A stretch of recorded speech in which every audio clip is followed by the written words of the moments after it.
all for joining us for another episode or another season of Justice Speaks. Eddie, thank you for joining World Speaks. No problem. Just to remind everyone, Justice Speaks is an initiative that we started just to amplify POC voices. In the time of the Black Lives Matter movement and times where more people of color are speaking about the things that they go through, we wanted to create a dialogue where people can feel safe to listen, get educated about those who are around them, and just give people in our community and around the world really the opportunity to share their daily life experience. So, cool. Eddie, thank you once again for being here with us. Thank you for actually having me. Yeah. I'll be honest, I've been invited on a lot of different platforms. Okay. And this is just my friends' podcast. I'm like, nah, bro, not yet. This is actually the first one that isn't mine. Okay. That I'm on, so. Cool. Thanks for gracing us with your presence. No, it's not even that. But it was after the conversation we had. Right. I was like, you know what? It needs to be more of that. And it's a male and so it's me and then you and Jennifer having it. I think that dynamic of sharing the perspectives, because you guys said something that day that I was like, wow, I didn't even think of it like that. So I was like, yeah, when you asked me, I was like, all right, this is go. Yeah, I'm really, just from that day, so just to kind of give a little background, we are in the same community in Omaha. I've known Eddie for a couple of years. We just randomly ran into him and we were just talking about all the things that happened with George Floyd, and we got this perspective. And the way Eddie was talking, I was like, we got to have him on Justice Speaks. He's got a lot to say, and he represents the community, a part of the Omaha community that needs their voices heard right now. So, Eddie, I'm just going to ask you a couple questions and let it flow. All right, I'm ready. Hot seat. Our first question is, how do you identify? How do I identify? Yeah. You know what's funny? So, just a little background. Sure. So, I'm Omaha native and Black. Now, growing up, I would say, I'm 50% native, 50% Black, because my mom's 100% native. And that was just the perspective that I grew up with. And there was nothing wrong with it. But in 2016, I went to Standing Rock. So I'm not too sure if you're familiar. A little backstory about that. It was a pipeline company or oil company that came through. They were trying to put a pipeline through a reservation. They had, they kind of did it, they did it illegally. Right. And a whole bunch of stuff happened where protests were happening. I felt the call to go up there. I was like, I seen a Facebook post. It was like a girl and a dog. It said the dog bit the girl or something, whatever it was. It something in me was like, yo, you got to go up there. So I'm native. I'm from Omaha, North Omaha, but my tribe is, I want to say, about 45, 50 minutes north of here. Their reservations, Mason, Nebraska. I didn't grow up on a reservation. My mom, her sisters, they moved here, or they were sent here when they were younger. And it was come to find out later, it was an urbanization of the native. So they were trying to Western and colonize natives. My mom was a part of that. And in growing up, so I didn't have any attachment. So going up to Standing Rock, it was like a call home. It was like a journey home or something like that. I went up there, had a whole bunch of stuff happen where I just learned. I immersed myself in Native culture because I went to powwows. My mom told me about things, but I wasn't in it. So I was up there for 3 months. I met one of my friends, Thomas, and he kind of just I would just say things. He would challenge my thoughts on it. And he was like, so what are you? And I'm like, what do you mean? He's like, what are you? He's like, because you're like, you're kind of cool dude, but you say you're native. I was like, I'm 50. He was like, but you're not though. And he was like, you're 100% native and you're 100% Black. He was like, when you try to differentiate what you are, you don't give yourself the full benefit of you being your who you are. You're cutting yourself short. And so he's like, you're 100% native. Actually, he didn't say that. I was like, you're right. I'm 100% native and I'm 100% Black. It's just I took those cultures and I try to compartmentalize them, in which I don't wake up a day and be like, you know what, I'm 50% native today. You know what I mean? I don't wake up like that. Yeah. But in my mind, I did it in a way where it was it was safe for me, but I think what I realized I was doing, I made it safe for white people. Okay. I was like, yo, well, I'm 50% Native and I'm 50% Black because like I grew up in the hood, and so I had a hard exterior because you in the hood. I'm light skinned. They got curly hair. They like, oh, you can't fight. So I'm like, what? So like I'm fighting all the time. I got 7. I'm the oldest of 7. I'm fighting for my little brothers and sisters and stuff like that. So coming up, you had to have a hard exterior. Okay. And so I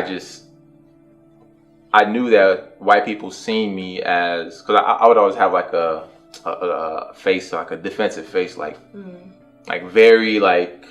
And I know of it now because I see myself doing it, like in pictures. So I was like, whoa! I was looking kind of, but you had to just do it, like so no one would test you. And but I did it to save face with white people in a way where I was like, I didn't want to be myself. Like, yeah, I'm from North Omaha, and like I felt like that was a bad thing growing up. So I identify as 100% Omaha Native and 100% Black American. So that's a really long-winded answer, but I mean, I feel like I need to like even speaking it out now helps me to process how I think, because if I don't do that, I'll just kind of have a good idea of it. Okay. And I've actually had this conversation recently with someone, and it helped them. He's like, "Whoa, you're right. Like, I'm not half Filipino, half Black. Like, I'm all of that. Like, because I'm selling myself short when I meet people. They're like, oh, he's half Filipino though. You know, it's like it's like we're trying to save people's perspective of us instead of being like, oh, this is who I am, and you know, you're gonna accept me for what I am. And I was so caught up in trying to, I guess, make them feel comfortable, whereas I should have prioritized my comfort in being myself instead of someone I don't even know. So were you saying like the Native American part, like to like erase the Blackness? No, I was or saying, is the other way around? No, I was saying the Native part to be like, you can trust me because I know where I come from. I come from a lot of like robbery, gang, and so even when I filled the applications, I would put Native American. Just because it's just like, I'll be honest, I knew what I used to do, and so when I applied for jobs, I was like, all right, Native American. And I was raised by my mom. My dad, he was in prison, and so I didn't identify as a Black male, you know, because I didn't have any growing up. Though my mentors or the guys I look up to are my cousins. They're Black and Native. And then my Uncle Ben, he's full-blooded, he's Native. And I'm gonna be honest, like even right now I'm thinking about it, I didn't identify with any Black males until I started listening to Nas. Okay. Like, it's like I started listening to him, like I think 9th grade year. I was in foster care or something, and I just I heard one of his tracks. I was like, whoa, he's talking about what I'm going through right now. Because I was a knucklehead. And but I was like, oh, okay, like he talking about what I'm going through. And so that to me, it spoke to me. And so then I was like, okay, like, you know, and just growing and learning things. And he would say things about culture and how people seen Black people and Hispanics, Asians, and just the way that he shared it. And I was just like, oh, like he spoke things that made ideas to me become reality, and I was able to apply them. Okay. And so it made me like kind of step away from a lot of the stuff that I was doing because of it. So wow, music really is powerful. It is. Like hip hop, I know it's kind of corny. Hip hop like saved my life. I'm telling you, like like I started listening to Nas, and my cousins can all attest to this. Like I put them all on. I'm like, yo, listen to this. Like listen to this bar. What he meant was this and also this, and like I'm like a hip hop nerd. So like in that sense, it was very therapeutic for me. So music helped me with my identity and basically being my authentic self. And then it helped me later on. I realized I was being too bold with it because I was like projecting on like, yo, you gotta be yourself, like, you know. But the good thing is, so I identify as Native American and African American 100%, and there's no trying to like put a number on it. It's just I'm Native and I'm African American. Okay. I'm Black. Like however you want to break it down. So cool. So because of your heritage, have you ever felt like discriminated against, or there's a story where you like knew you're like, man, this is because of maybe just the color of my skin? Oh yeah, that's happened. What's funny? So I went to the Army when I was like 23, and so I identified with Native American initially because of my mom. So she's full-blooded, and we're all raised by her. So I just put Native American on stuff. And going into the Army, the recruiter, he put on my information, whatever, he put Black. And so on the way to MEPS, it's like military and processing something. On the way there, I'm looking, and this is the night we're supposed to stay the night and then wake up, hop on a flight, and go to basic training. I'm looking at the my sheet. I'm like, and it says African American. I was like, I'm Native, and he was like, are you? He was like, oh, and like he just for him to get someone who's Black into the military, I guess was like it was a tally for him. Okay. But I told him I was like, oh yeah, I'm Native. I believe in honor, all this stuff that my uncles taught me. And then, but when I seen that, I was just like, you put me in that position for your benefit. Yeah. And that was just one of the times I remember specifically someone, they categorized me, off of the strength of trying to help me. I've actually had multiple times when that happened, but it was flipped. It was all, he's Native, like he's not Black. So that was the more recent ones. But that one, when I was 23, he said, oh no, he's Black because it benefits me in getting a Black kid from North Omaha signed up for the Army. Exactly. Okay. But interesting. I know it was very. I was like, what is this? Like it kind of threw me for a loop when I really processed it later on down the line. But and there's been other times where, like, I'm gonna be honest, like last two days ago, which was what, Sunday? Yeah, it was Sunday. So I was up in where were we? I was in Target. I mean, I got a mask on. I just come in. I got sunglasses on. So I got like this little sty thing in my eye. And so when particles get into it, because I got to get it removed, it's like a little chalazion, something. Anyways, I got to get it surgically removed. But I just keep the sunglasses on because my eye starts to water up when I go into like a new spot. I was like, I'm just leave this on because I don't want it tearing up. I'm like, so if it did tear, anyways, I'm in there. I got sunglasses on and I got the mask on. Okay. You know what I mean? So taller dude, Black dude, walking around, and then they just start following me. What? Yeah. The workers? They're just kind of like, and I'm gonna be honest. I always notice it. Yeah. I'm tall. I can see them over like the little the racks. I can see people. So like, so I'm walking. I'm like. And mind you, I'm looking for like baby stuff. I'm in the baby aisle.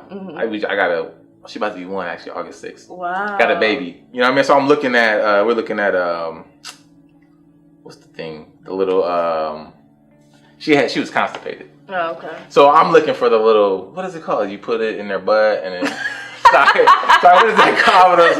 Anyways, I'm looking for that thing to help her pass her stool. Yeah. Like, I know it's probably. But I see them like kind of walking around. They walk, kind of look down, and they kind of go. And I'm just like, that's crazy. Like, so I took my sunglasses off, put on my hair. I'm like, all right, but this will probably help them.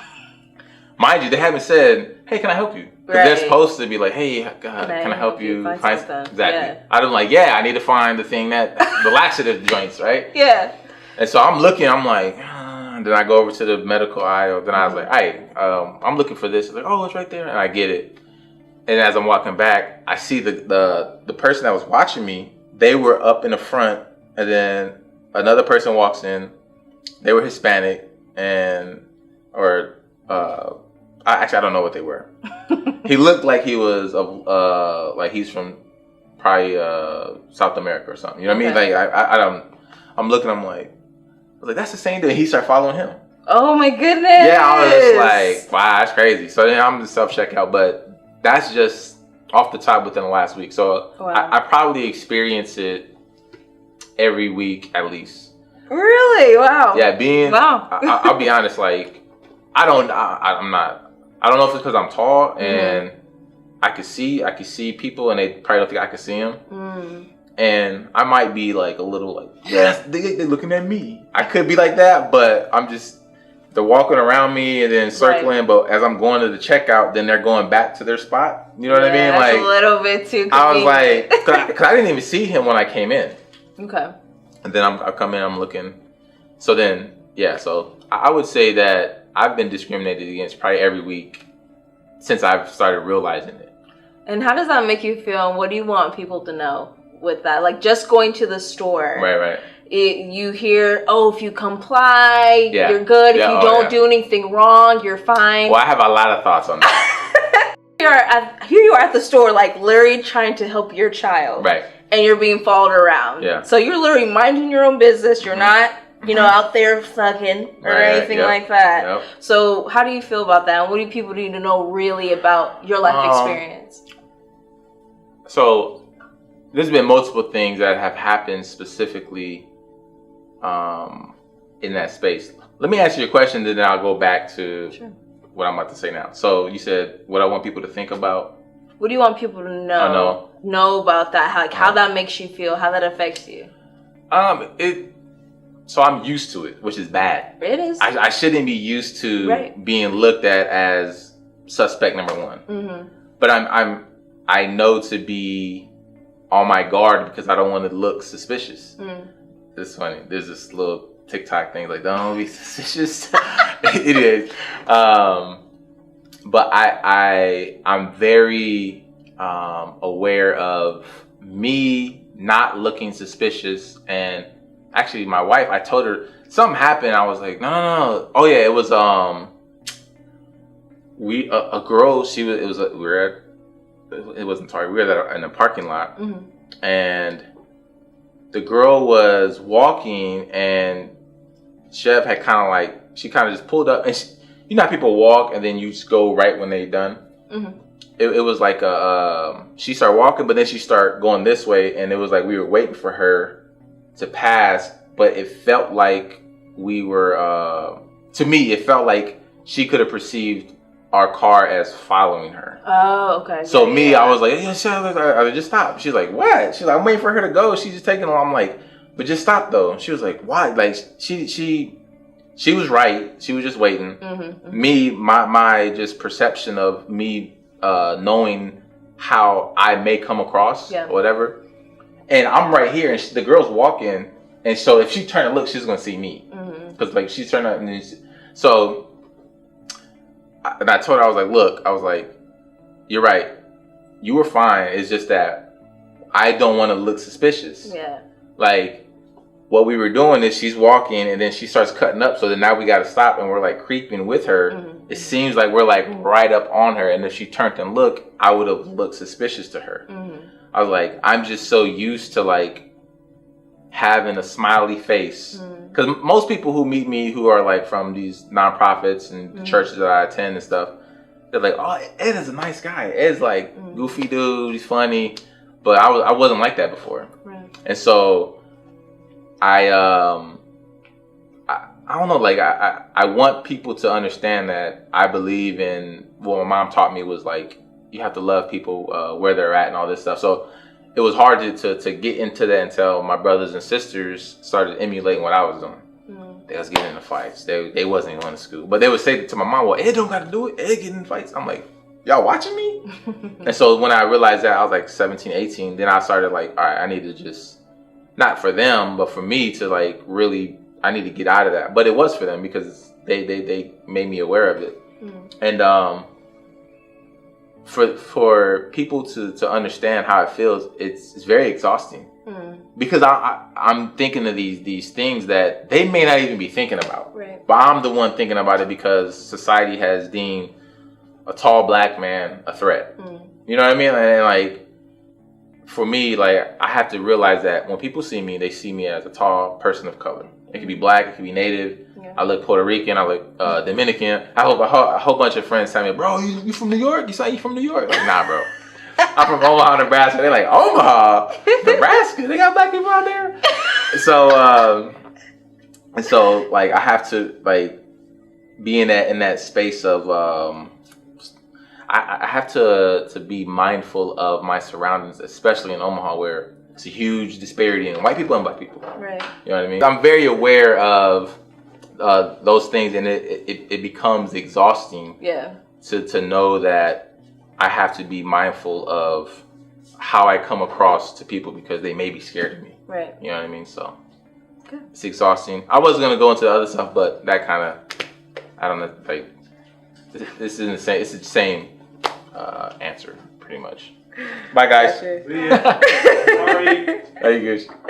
And so you're a young POC father. Mm-hmm. How does that tie in, like, to you raising your daughter? Right. Like, how does it make you feel when you see her? Mm-hmm. Do you think about the challenges that she may face? Like, how is that, like, being a dad, and then now all this stuff is rising up again, and you look at her and you're like, dang, I hope this is better for you, I would assume. Right.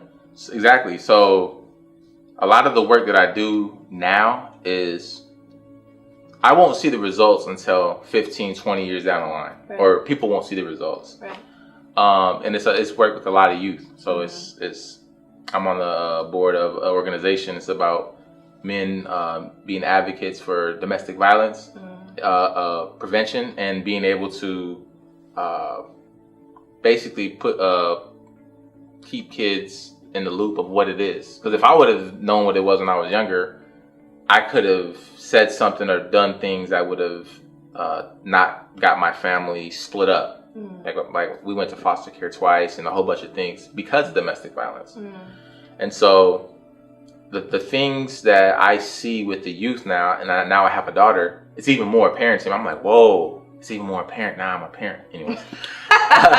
But it is though. Like now the stuff that I was doing before we even had her, I was working with Abide's youth program, the church youth program, Boys and Girls Club, mentors, basketball program. So I was already in that because I was like, man, I want to be what I would have wanted when I was a kid. And so a lot of kids don't have male mentors or a male role model who's in the community, who look like them, who talk like them, and who has similar experiences of them. So like, I'm black, is in the hood, is in gangs, doing dumb stuff, getting kicked out of school. So when I talk to all these kids, they're like, Coach Eddie, you again? I was like, bro, I was in 7th grade. I got 26 fights. I'm telling them, they're like, whoa, they think it's cool. But I know that in me telling them and sharing my story, it's gonna resonate with them. So then they can actually listen to me. Right. Because if they don't, and then cause I'm telling them like, bro, I was like, you like my little brother. I see you as my little brother, and they're like, no, you don't. I was like, I have the same story as you. And so I realized that if a kid doesn't realize that you care about them, they won't care about what you say. And so being a parent now, it's even more, I guess, clear for me to be vigilant on justice and like seeking justice and looking for ways to expose the faults in our system in a way that's actually measurable. Because a lot of times, like, oh, we about to go protest this. So I was up in Standing Rock for 3 months, and we didn't really see any progress. Once I left, it was like January. Obama had like shut something down. He signed something, and they stopped it. But then Trump got elected, and they started it up again. So to me, that was a very pivotal moment in my life where it shifted my perspective to the future. Because I was up there when Native culture talks about, actually, a certain tribe's culture talks about the 7th generation, which is the youth. And so, like, they were talking about the future. So my mindset was like, oh, yeah. So I need to continue with working with the youth and all this stuff. What's funny is when I was up there, what made me come back, I was going to be up there until the duration of it, until it was done. What made me come back, I had a dream. Actually, let me say this. There was prayer when you woke up, at lunch, and then before you ate dinner. So as natives, we pray over our food. I mean, a lot of people pray over their food. Yeah. But natives are very like, everyone come around, you praying over the food. And so that was happening. So there was prayer 3 times a day, and our camps would swell up to it would be like 2,000 to 7,000 people at any given time, especially on the weekends, because people would drive up and then leave or whatever.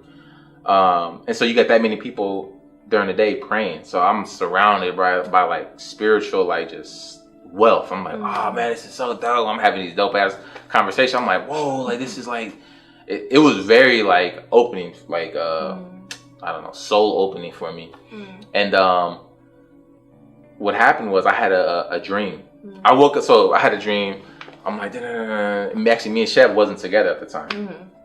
And I had a dream, and in my dream, my grandma, like I was like, oh grandma. And I remember this vividly.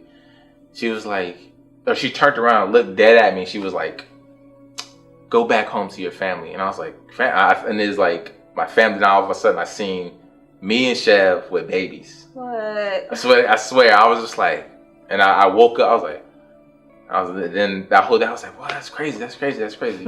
And then by the end of that day, I started headed back down here. But that dream or whatever it was, it really spoke to me because it was talking about the future, talking about kids, and then I don't know, like that, just what I'm doing. I know that it has to be like I know I'm responsible for what I'm doing now because the future me in the future, my daughter, son, nephew, niece, they're gonna be like, wow, Uncle Ed, Dad, he did this. You know what I mean? Like, so it's a special place for me to realize that I'm not doing these things for me in the moment now. They're gonna be later on down the line. And so as a person of color, that's a POC, right?